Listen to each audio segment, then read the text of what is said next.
Mis hermanos de Iglesia Héroes de la Fe, es un gusto saludarles en este día 16 de agosto de 2020 para volver a tener nuestro estudio bíblico correspondiente al libro de Lucas.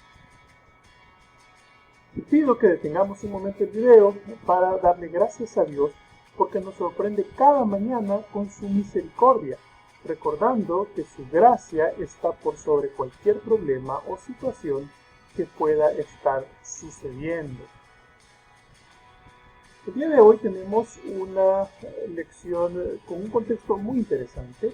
Jesús ha sido bautizado por Juan en el río Jordán y este es un episodio en el cual decíamos que ocurre algo realmente importante y es que se da una interacción entre todos los miembros de la Trinidad, Dios Padre, Dios Espíritu Santo y Dios Hijo, delante de personas, es decir, hay testigos de lo que está ocurriendo y este es un hecho que va a destacar en este evangelio. Juan también ha sido apresado por Herodes, ya que le ha recriminado una situación de carácter moral que estaba ocurriendo y decimos que Jesús está listo para iniciar su ministerio. Sin embargo, previo al inicio de su ministerio, Jesús va a pasar por una situación compleja en el desierto. Vamos entonces al capítulo 4 del libro de Lucas, en el cual podremos dilucidar lo que está sucediendo. Jesús, lleno del Espíritu Santo, volvió del Jordán y fue llevado por el Espíritu al desierto por 40 días. Aquí hay algo importante, o varias cosas importantes, de hecho, que vamos a destacar. En primer lugar, diremos que Jesús está lleno del Espíritu Santo precisamente porque está recién bautizado. Él va subiendo del Jordán, está volviendo del Jordán. Por lo tanto, acaba de ocurrir el hecho del bautismo por parte de Juan.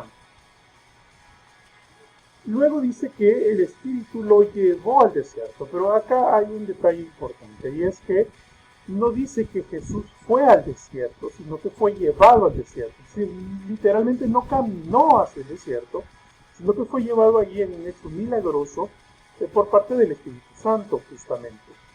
¿Y por qué el desierto?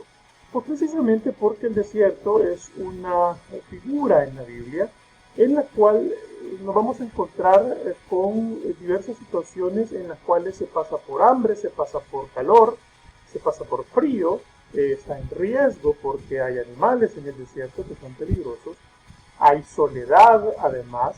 Es decir, el desierto es una figura bíblica que se utiliza para esos tiempos de reflexión profunda y en los cuales Dios está trabajando en la vida de las personas. Y es ahí precisamente donde Jesús se encuentra en este momento. Y además la Biblia registra que ha pasado ahí 40 días. ¿Qué ocurre con un Jesús que está 40 días en el desierto? Y además, más adelante dice que no comió en esos 40 días. Entonces, muchos han cuestionado que una persona es simplemente imposible que no ingiera alimentos por tanto tiempo y sobre todo porque la Biblia luego dice pasados los cuales tuvo hambre. Es evidente que Jesús tuvo hambre muchísimo antes y ese es uno de los argumentos que se han utilizado para desvirtuar esta situación. Sin embargo, muchos argumentos, si bien no pueden desvirtuar en su totalidad lo que la Biblia dice, sí que nos deja ahí una espinita de la curiosidad. ¿Y esto cómo sucede? Lo que pasa es que en este momento se está haciendo una interpretación excesivamente literal de la Biblia. Y es que no se está analizando el contexto social en el cual Lucas estaba escribiendo. 40 días no es una correlación justamente de 40 días de 24 horas como nosotros lo concebimos. La expresión 40 días es una expresión muy judía para relatar un tiempo prolongado, un tiempo largo. Son los mismos 40 días que duró el diluvio, por ejemplo, o el número 40, ahora convertido en años, son los años que vagó en el desierto el pueblo de Israel. Entonces el número 40 en la Biblia tiene un significado que va más allá de la literalidad y se extiende hacia un tiempo prolongado, cualquiera que esto sea. Así que realmente no tenemos la certeza inequívoca de la cantidad de días que esto represente, solo se sabe que es una cantidad excesiva de tales. En cualquier caso, Jesús, evidentemente, en su condición humana, tenía hambre por no comer. Y justamente en este campo es donde va a ser tentado por el diablo. Vean que es interesante que Lucas registra cómo Jesús es tentado por el diablo en un momento en el cual está teniendo una situación de debilidad de carácter muy humana. Porque, como lo sabemos, Jesús era 100% Dios, pero 100% hombre también. Por lo tanto, Jesús tenía hambre, Jesús tenía frío, Jesús se podía deprimir, Jesús necesitaba de consuelo. Jesús tenía absolutamente todas las condiciones que los seres humanos solemos vivir. Y es eso lo que va a ser muy bien aprovechado por Satanás. Entonces el diablo le dijo, vean, aquí hay algo interesante. El diablo aparece y no hay ningún tipo de presentación entre ellos, no intercambian saludos, la Biblia no registra que nada de eso suceda. ¿Por qué? Porque estos dos se conocen perfectamente. El diablo y Jesús tienen milenios de tener interacción entre ellos, precisamente porque estuvieron durante mucho tiempo en pugna, ¿verdad? Y siguen en pugna, desde luego una pugna de carácter espiritual. Jesús sabe quién es el diablo y el diablo sabe quién es Jesús. Es decir, aquí no hay ninguna presentación que hacer. Entonces el diablo le dijo, si eres hijo de Dios, di a estas piedras que se conviertan en pan. Vean que es interesante que la tentación está muy relacionada al carácter físico de Jesús. Es la primera forma en la cual el diablo le va a tentar. Pero no pasemos por alto que la afirmación del diablo va mucho más allá del simple hecho del alimento. Porque vea qué interesante, antes incluso de hablar de la cuestión meramente física, de la cuestión meramente biológica del hambre, le va a tentar el ego. Si eres hijo de Dios, le está poniendo en entredicho su condición de hijo de Dios. Entonces, muchas veces se ha pensado que la primera tentación tiene que ver con la parte física. Pero es que el diablo está trabajando aquí, está trabajando en la mente de Jesús.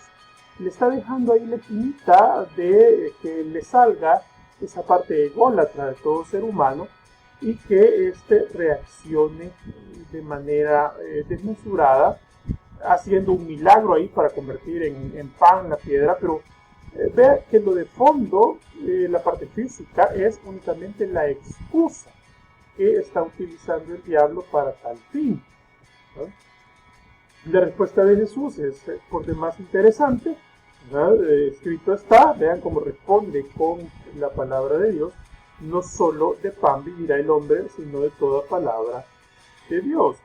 La respuesta de Jesús no está siendo específicamente acerca de su necesidad biológica.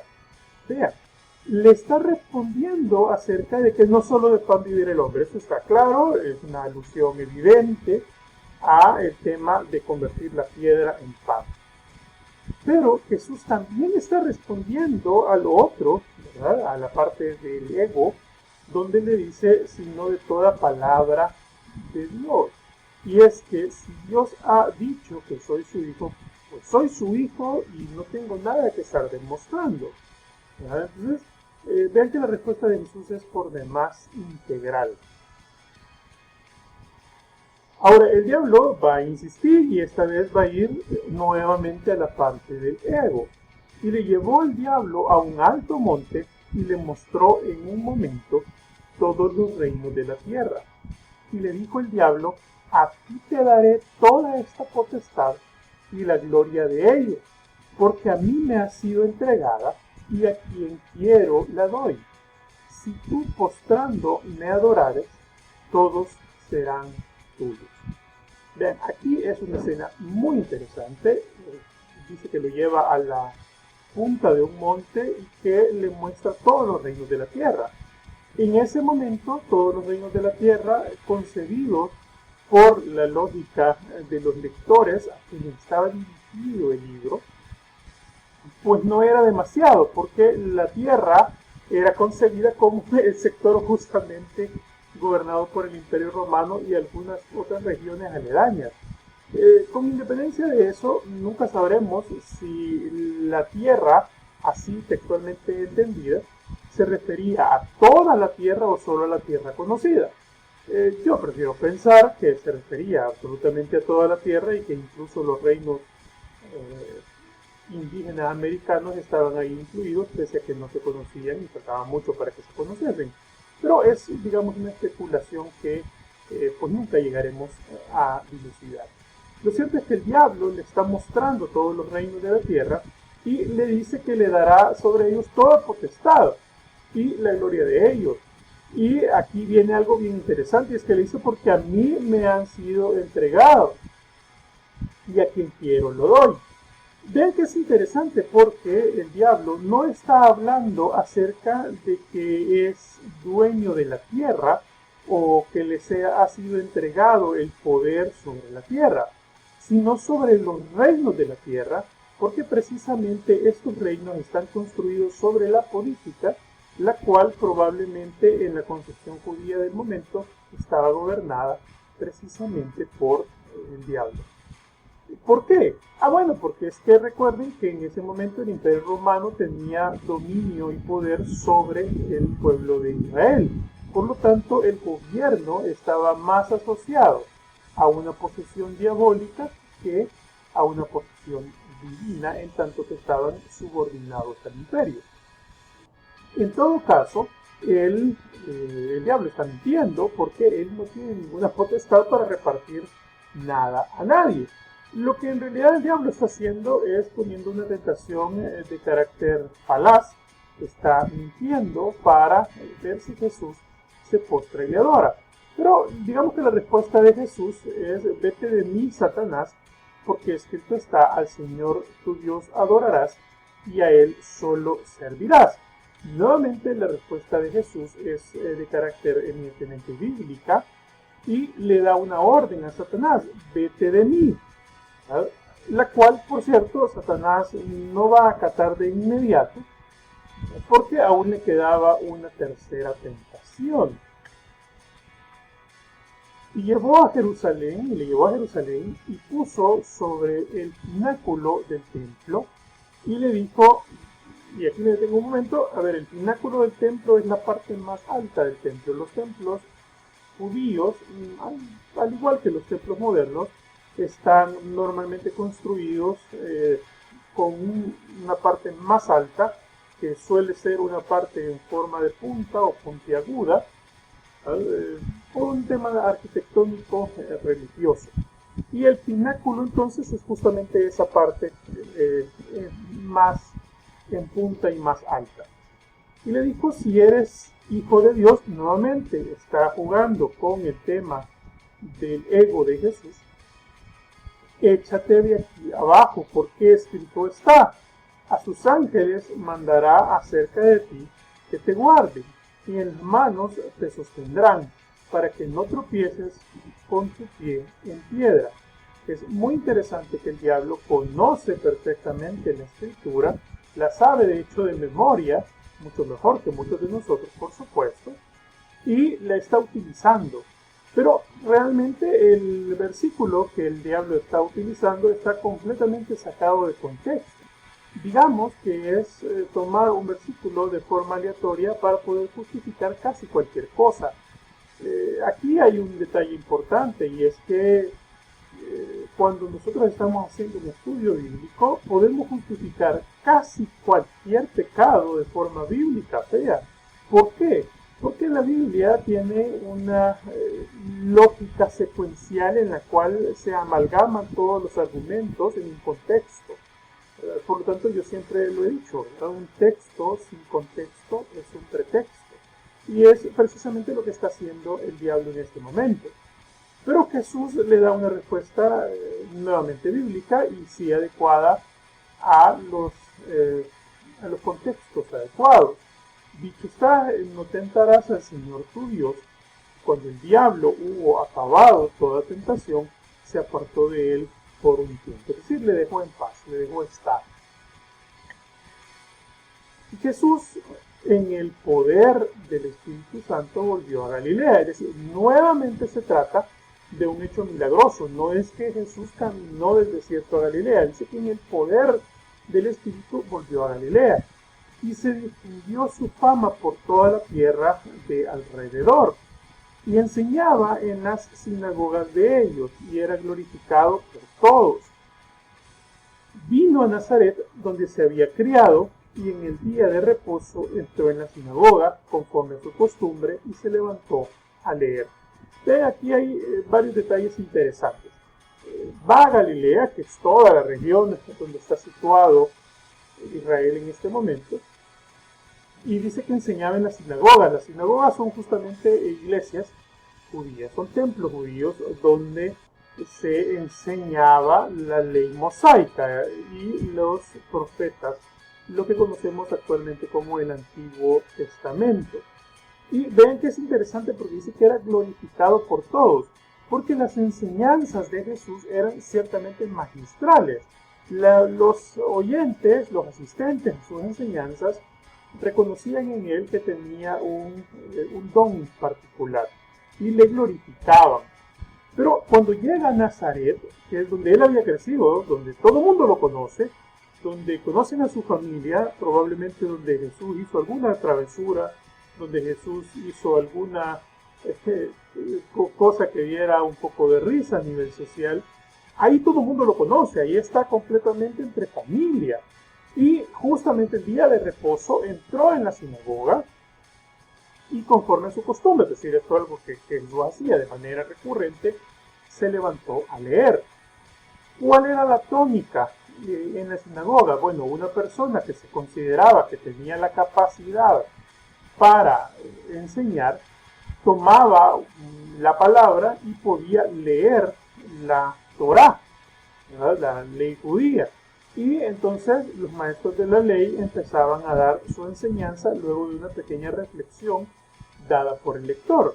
Y Jesús justamente está tomando este papel porque se suponía que aquellos que se paraban a leer la palabra del Señor tenían una condición de estudio superior en la parte religiosa y eran más respetados en ese momento.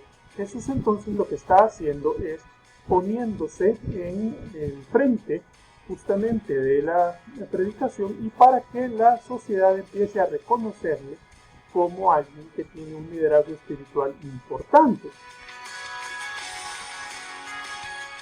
Y vean que es interesante, se le dio el libro del profeta Isaías y habiendo abierto el libro halló el lugar donde estaba escrito. Vean que sí, Jesús tenía un plan sobre esto, le pasa en el libro de Isaías y como Jesús conocía muy bien las escrituras, pues lo que hizo fue tomarse el tiempo de buscar justamente el versículo que le venía de mejor manera para el momento. Y justamente busca el espacio donde dice lo siguiente: el Espíritu del Señor está sobre mí, por cuanto me ha ungido para dar buenas nuevas a los pobres. Me ha enviado a sanar a los quebrantados de corazón, a pregonar libertad a los cautivos y vista a los ciegos, a poner en libertad a los oprimidos, a predicar el año agradable del Señor, y enrollando el libro, lo dio al ministro y se sentó. Y los ojos de todos en la sinagoga estaban fijos en él. Vean cómo es el escenario en este momento. Jesús ha hecho ya lectura de un versículo que le describe en término profético, termina de leer, enrolla el libro, lo entrega al ministro y se sienta. ¿Por qué? Bueno, porque es que el ministro tenía que dar la interpretación del asunto, pero lo que ocurre es que la gente está perpleja, la gente está viendo a Jesús y ¿Qué va a hacer Jesús? Los ojos de todos en la sinagoga estaban puestos en él, fijos, esperando, expectantes. ¿Por qué? Bueno, porque su fama ya se había difundido por toda la región y ya sabían que Jesús algo tenía de especial. Y entonces Jesús, bueno, tiene que revelarse diciendo y comenzó a decirles: hoy se ha cumplido esta escritura delante de vosotros. La fotografía que he puesto en la diapositiva es una fotografía quizás un poco extraña, un poco altisonante para todos, y es porque Jesús ha sido descrito a través de la historia como una persona fisonómicamente distinta como realmente era. Estamos muy acostumbrados a un Jesús blanco, medio rubio, con unos rasgos muy europeos, ¿verdad? Pero la verdad es que Jesús era un judío más, y la imagen que está en pantalla es más o menos como Jesús realmente era. Un judío con una tez morena, un cabello un poco distinto al cabello lacio que normalmente se le pinta, ¿verdad? Unos rasgos muchísimo más gruesos, con una nariz mucho más prominente. Jesús no era ese Jesús blanco europeo que se nos ha vendido. Jesús era muy distinto y él se está revelando frente a los demás, ¿verdad? Les está diciendo de entrada quién es él. Y por eso me interesó mucho que podamos conocer un poco de su aspecto físico aproximado, por supuesto. Y todos daban buen testimonio de él y estaban maravillados de las palabras de gracia que salían de su boca. Y decían: ¿no es este el hijo de José? Vean, todo el mundo está perplejo. Lo conocen, es el niño que probablemente jugó por esas calles, es el niño que probablemente hizo más de alguna travesura. Saben quién es, saben que es el hijo de José, saben que es el carpintero, pero están maravillados, dan buen testimonio de él, porque le conocen. Pero Jesús no quiere halagos. Él les dijo: sin duda me diréis este refrán: médico, cúrate a ti mismo. De tantas cosas que hemos oído que se han hecho en Capernaum, haz también aquí en tu tierra. ¿Por qué? Bueno, porque es que a Jesús ya se le había extendido la fama. Ya sabían las cosas que Jesús hacía.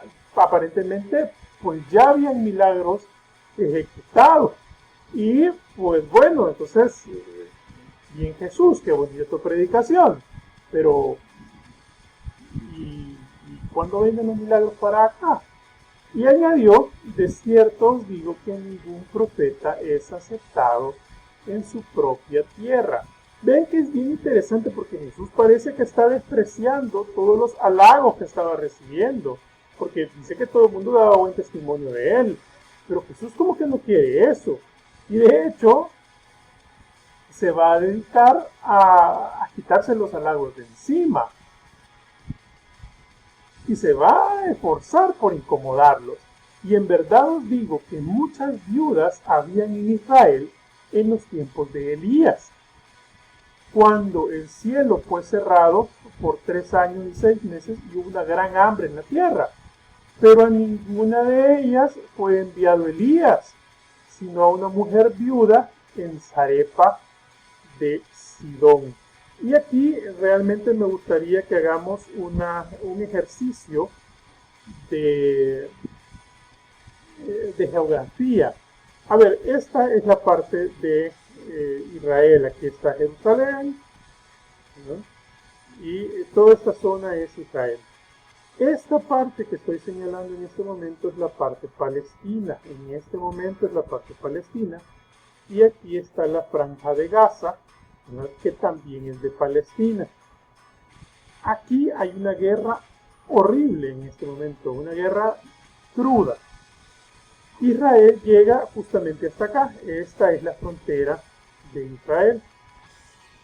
Pues bien, ¿dónde estaba la viuda de Sarepta de Sidón? Esta es la zona en la cual está Sidón. Como pueden darse cuenta, la viuda no era judía, la viuda era libanesa. Entonces, aquí es donde le salta el nacionalismo judío, donde no pueden aceptar que el profeta Elías fue ayudado por alguien que no era judío. Por eso que lo van a considerar como un insulto, lo van a considerar como algo que les agravia. Pero por si fuera poco, Jesús les pone otro pequeño ejemplo. Y muchos leprosos habían en Israel en tiempos del profeta Eliseo, pero ninguno de ellos fue limpiado, sino Naamán el sirio. Siria está justamente al lado de la zona marcada con rojo, es decir, aquí donde dice Damasco y toda esta parte, es Siria, que está fuera precisamente de los límites de Israel. Probablemente nos vamos a encontrar con que Naamán había nacido más o menos en esta zona cerca de Damasco. Y es que Jesús escogió unos ejemplos muy particulares porque sabía geográficamente dónde se encuentra Nazaret. Jesús está más o menos en esta zona en este momento. Es decir, está escogiendo dos ejemplos de muchos otros que pudo haber escogido que tienen especial cercanía con la zona de Nazaret.